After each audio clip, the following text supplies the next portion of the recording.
भगवान ने अवतार क्यों लिया है? दुष्टों का संहार करने के लिए। तो भगवान श्री देव ऋषि नारद जी एक दिन मथुरा में गए। कंस महाराज जी ने उनका स्वागत किया, उनको बैठने के लिए आसन दिया, उनका पूजन करके विनम्रता के साथ पूछा, और महाराज जी देव ऋषि नारद जी कैसा समाचार है? कुशल मंगल तो है? देव ऋषि नारद जी ने कहा हमारा तो कुशल मंगल है, परंतु आप बताइए आप अपने शत्रु का उद्धार कब करोगे? 11 वर्ष का होने लगा वो कृष्ण। तब उसी समय कहा देखिए देव ऋषि नारद जी, मैं यहाँ से एक एक राक्षस चुन चुन करके भेजता हूँ कृष्ण को मारने के लिए, परंतु समाचार क्या मिलता है कि कृष्ण ने ही उनको मार दिया। मैंने अघासुर को भेजा, धेनुकासुर को भेजा, पूतना को भेजा, परंतु सबको मार दिया। आप ही कोई युक्ति बता दीजिए ना मुझे। देव ऋषि नारद जी ने कहा एक उपाय करो। क्या? आप यहाँ से अक्रूर जी को भेजो और यहाँ पर एक यज्ञ का आयोजन करो, एक मेले का आयोजन करो, रंग बिरंगी सजाओ इस मथुरा नगरी को देना, निमंत्रण लेकर के अक्रूर जी को भेजना। हाँ ये बात आपने सही बताई महाराज। तब महाराज अगले दिन क्या हुआ? कंस महाराज जी ने अक्रूर जी को बुला लिया। अक्रूर जी आए, कहा आज इस दुष्ट को मेरे से क्या काम पड़ गया? अक्रूर जी मन में सोच रहे हैं। अक्रूर जी को बिठाया करके पूछने लगे, देखो अक्रूर जी आपको पता ही है वो कृष्ण मेरा काल है, मैं यहाँ से एक एक राक्षस भेजता हूँ चुन चुन करके कृष्ण को मारने के लिए, परंतु समाचार क्या मिलता है कि कृष्ण ने ही मार दिया। आप जाइए यहाँ से और कृष्ण को बुला करके लाए, जाकर के कहे ना आपके मामा श्री जी ने आपको याद किया है। क्यों ना करोगे काम ये? अरे जो मेरे काम का नहीं वो किसी के काम का नहीं, तलवार उठा ली फिर मारने के लिए। अक्रूर जी ने मन में सोचा मरना तो है मैंने, आज नहीं तो कल मरूंगा, परसों मरूंगा, बरसों के बाद मरूंगा मैं। क्यों? क्योंकि मैंने जन्म कहाँ लिया है? मृत्यु लोक में, और जिसने मृत्यु लोक में जन्म लिया उसकी मृत्यु निश्चित है। मैं क्यों मरूं इस पापी के हाथों?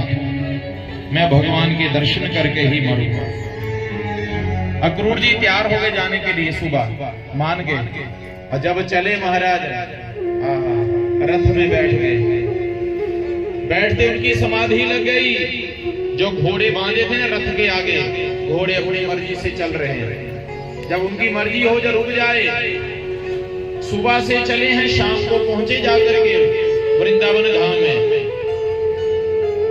क्योंकि घोड़े कभी पानी पिए कभी घास खाए। अक्रूर जी तो समाधि लगा के बैठे हुए थे। शाम को जैसे पहुंचे तो भगवान श्री कृष्ण जी और बलराम जी गौशाला से गौ सेवा करके आ रहे थे, गौशाला से। जैसे भगवान ने देखा अरे हमारे चाचा जी आ रहे हैं, तुरंत गए जाकर के प्रणाम किया, आइए चाचा जी प्रणाम, आइए प्रणाम, हृदय से लगाया।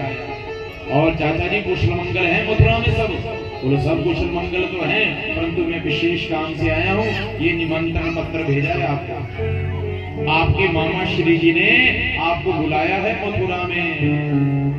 जब ये बात कही तो भगवान कहते हैं चाचा जी ये बात जाकर के हमारी माँ को मत बताना, क्योंकि भगवान को पता है कि हमारी जो मैया है ना यशोदा हमें नहीं जाने देगी, रात भर रोती रहेगी वो, नहीं तो। भगवान ने मन में सोचा जब तक माँ अपनी वाणी से नहीं कहेगी हम बताएंगे नहीं। शाम हो चुकी थी, अंधेरा होने वाला था कि महलों में भगवान बलराम जी और साथ में अक्रूर जी को लेकर के भगवान श्री कृष्ण जी महलों में प्रवेश करते हैं। और जैसे महलों में प्रवेश किया, माँ यशोदा ने आते देखा। माँ हमेशा रास्ता निहारती रहती थी, देखती रहती कि मेरा बालक मेरा कन्हैया आज कब आने वाला है। माँ देखती रहती थी टकटकी लगा करके। तो जैसे माँ ने क्या देखा आज, कन्हैया के साथ कौन है? अक्रूर जी। माँ की दिल की धड़कन बढ़ गई। दिल की धड़कन क्यों बढ़ गई?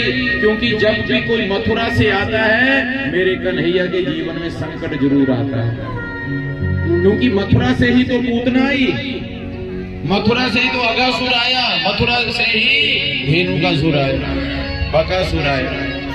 आज ये भी अक्रूर जी भी कहां से आ रहे हैं? मथुरा से आ रहे हैं। और लग रहा है मेरे लल्ला के जीवन में संकट आ गया। माँ यशोदा आई, आकर के स्वागतम किया, उनको बैठने के लिए आसन दिया। इतने में नंद बाबा जी भी पहुंच गए। माँ यशोदा ने भोजन तैयार किया, सबने बैठ करके भोजन ग्रहण किया। माँ की दिल की धड़कन बड़ी हुई, डरी हुई थी कि ये आए हुए क्यों हैं। अब पूछ भी नहीं सकती क्यों आए हैं, ये क्या कारण है। परंतु इतने में क्या हुआ, नंद बाबा जी अक्रूर जी को लेकर के बगल में रसोई घर के साथ ही जो कक्ष था, कमरा था ना, वहां लेके चले गए। अक्रूर जी ने पत्थर दे दिया, निकाल करके आ गया। भैया कंस महाराज जी ने एक यज्ञ का आयोजन किया है, उस यज्ञ में विशेष करके कृष्ण और बलराम को बुलाया है यज्ञ में। जैसे ही माँ ने सुना तो माँ भी भोजन की थाली रखी थी आगे, पर एक ग्रास तोड़ा था खाने के लिए कि माँ यशोदा के हाथ से ग्रास छूट करके धरती के ऊपर गिर पड़ा। तुरंत उठी, भाग करके गई। भैया भैया क्या कहा, उस दुष्ट उस पापी ने मेरे बच्चों को याद किया है, मैं नहीं जाने दूंगी। जोर जोर से रोने लगी। रोने की आवाज जैसे ही भगवान ने सुनी, मेरे प्रभु ने सुनी, तुरंत भाग करके गई। मैया मैया क्या हुआ, मैया क्या हुआ। मैया ने हृदय से लगा करके जोर जोर से रोने लगी, हिचकियां मार मार करके रोने लगी। कन्हैया तुझे तेरे मामा ने याद किया है, उस दुष्ट पापी ने तुझे याद किया है, तो मैया हम जाएंगे ना। मैया कहती है तू नहीं जानता कन्हैया, तुम्हारे मामा जी बड़े दुष्ट हैं, पापी हैं, वो तुझे मार देंगे। आंखों से इतने आंसू बहे, इतने आंसू बहे कि मेरे प्रभु के केश भिगो दिए महाराज। कन्हैया ने कहा देख मैया हम नहीं जाएंगे, देखो हैं, चलो भोजन तो ग्रहण कर लो ना। मैया ने क्या कहा, कन्हैया मुझे भूख नहीं है। माँ को भूख कहाँ लगे महाराज, जब जीवन में संकट आए बच्चों के तो माता पिता को भूख कहाँ लगे। माँ ने अन्न ग्रहण नहीं किया। माँ को वैसे पकड़ के लाई भी रसोई में, लो माँ भोजन। देखा क्या नहीं, ये भोजन की थाली सजी हुई है और ग्रास छूट करके नीचे पड़ा हुआ है, परंतु अन्न ग्रहण नहीं किया, भोजन ग्रहण नहीं किया। कन्हैया ने अपनी माँ को लिया और अपने कक्ष में चले गए लेकर। माँ रात भर रोती रही। माँ कभी दाएं करवट ले, कभी बाएं करवट ले।